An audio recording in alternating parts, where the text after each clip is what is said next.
안녕하세요. 신석 정확 투명 원데이 치과 대표원장 김진환입니다. 네, 원장님. 오늘은 임플란트 신기술에 관련해서 촬영을 해보려고 하는데요. 임플란트도 점점 발전을 해가고 있잖아요. 그렇죠. 그런 신기술들에 대해서 들어보신 적 있으신가요? 신기술이라는 것 자체가 유행을 했다의 의미지 사실 지금 많이 펴져서 유행하고 있는 게 사실 신기술이 아닐 수도 있는 경우들이 많긴 해요. 예. 캐드캠이라는 것도 마찬가지고 요즘에 많이 쓰고 있는 구강 카메라 이런 거 벌써 한 40년 정도 된 기술들인데 유행이 딱 터지는 거는 최근 이렇게 하니까 신기술처럼 느껴지는 거죠.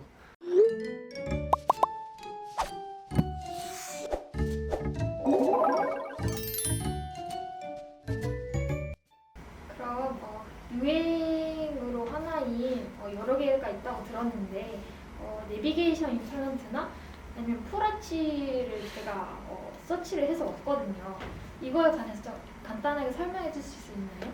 내비게이션 임플란트라는 거는 최근에는 굉장히 많이 하고 있어서 그렇게 신기술처럼 느껴지지만 사실은 한 2005년 정도 이때 벨기에 있는 회사에서 소프트웨어는 이미 CT를 이용해서 거기에 맞춰서 임플란트 위치를 정확히 잡고 가이드 될 수 있게 수술 방식을 내비게이션 임플란트라는 용어를 붙여서 하기도 하고 이렇게 하고도 있는데 CT를 찍어야 되고 3D 영상을 촬영해야 되고 거기다 이제 3D 프린팅을 통해서 이렇게 틀을 만들고 그 틀에 맞춰서 이제 드릴링을 해서 숫자가 그냥 손으로 하는 게 아니라 가이드라는 거에 따라서 이렇게 수술하는 거를 내비게이션 임플란트라고 하고 있죠. 최근에 많이 하고는 있지만 기술 자체는 좀 굉장히 오래됐어요. 누적된 기술을 통해서 지금 유행이 되고 있는 거죠.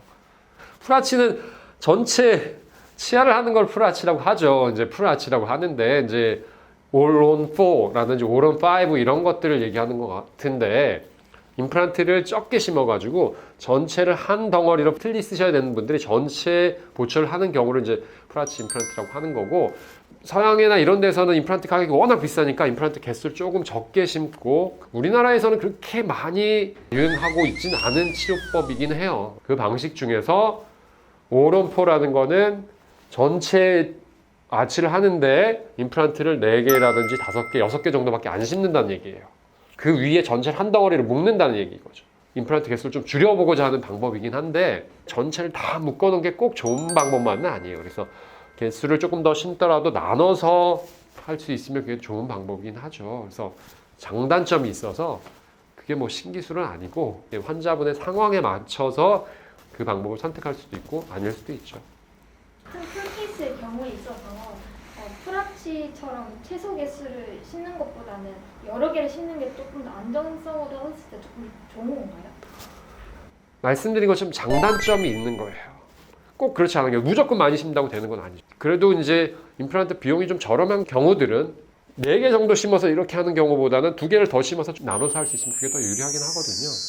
내비게이션 임플란트 같은 경우에는 이제 정확도가 높다고 생각하시나요? 원장님 생각하시나요? 내비게이션 임플란트 같은 경우는 컴퓨터 CT를 찍어서 가이드를 통해서 그 수술을 해야 되는 거기 때문에 이렇게 3차원 기술이나 이런 것들을 통해서 하기 때문에 정확도는 올라가죠.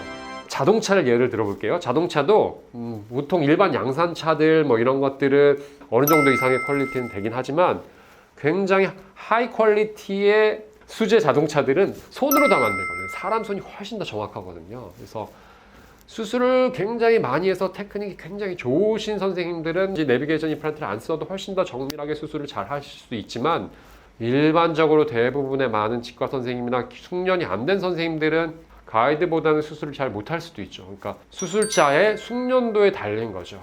전혀 수술 경험이 없던 분이 수술할 때는 그런 장비가 없으면 수술 자체가 불가능했죠. 상향 평준화는 어느 정도 시키죠. 좋다 나쁘다의 이런 관점은 아니고 기본적으로 많은 평균적인 치과 의사들이 수술을 어느 정도 이상은 할 수 있게 만들어줬던 기술이라고 보는 거죠. 임플란트 기술은 점점 더 발전할 거라고 생각하시나요? 그렇죠. 지금 제가 임플란트 수술을 하기 시작한 지도 한 20년이 넘었고 국내 임플란트 회사들의 역사가 거의 비슷하게 했던 것 같아요. 21년, 22년 이 정도 됐거든요. 국내 임플란트 회사들도. 지금 보게 되면 임플란트 자체 재료의 기술은 어느 정도 이상은 다 상향 평준화돼서 수렴이 된 것 같아요. 더 이상 나올 수 있는 기술이 그렇게 많진 않아요. 근데 그래도 조금씩 발전하고는 있어요. 근데 이미 어느 정도 이상 기술적으로 다 완벽해져서 임플란트 비용도 굉장히 많이 저렴해졌죠. 치료비 자체가 4분의 1, 막 5분의 1 막 이렇게 떨어졌으니까 그때 당시 물가를 생각해 보면 2000년도 초반에 막 이렇게 수술할 때는 하나 하는데 3,400만 원씩 들었거든요. 근데 요즘은 뭐 굉장히 많이 비용이 저렴해졌죠. 그래서 그건 재료나 기술들이 많이 좋아져서 이렇게 된 거거든요. 수술할 수 있는 분도 제가 처음 하거나 할 때는 임플란트 수술할 수 있는 치과 선생님이 이렇게 많지는 않았어요. 한국 같은 경우 특히 치과 의사 중에 한 80% 이상은 임플란트 수술을 할 수 있으세요. 어떤 과를 했어도 임플란트 수술을 다 할 수 있으시기 때문에 술자의 기술 자체도 굉장히 발전됐고 임플란트 기술이 100 이렇게 얘기할 수는 없겠지만 95% 이상은 왔다고 보죠. 오늘은 임플란트 신기술에 관해서 약간 살펴보았는데요. 치과 특성상 치과는 재료나 기술에 의해서 많이 좌지우지 되다 보니까 그런 기술이나 재료를 받아들여서 발전할 수밖에 없는 영역이라서 약간 동전의 양면성을 조금 가지고는 있어요. 그래서 신기술이라고 다 좋은 건 아니고 신재료라고 다 좋은 건 아니지만 과거의 것들을 계속 고집한다고 다 좋은 건 아닐 수 있는 거죠. 어느 정도 검증과 새로운 기술에 대한 적절한 조화와 그것들을 시술할 수 있는 능력을 가지고 적절히 할 때 환자분들께 더 좋은 기술과 더 좋은 구강 건강을 개선시킬 수 있으리라고 생각됩니다. 감사합니다.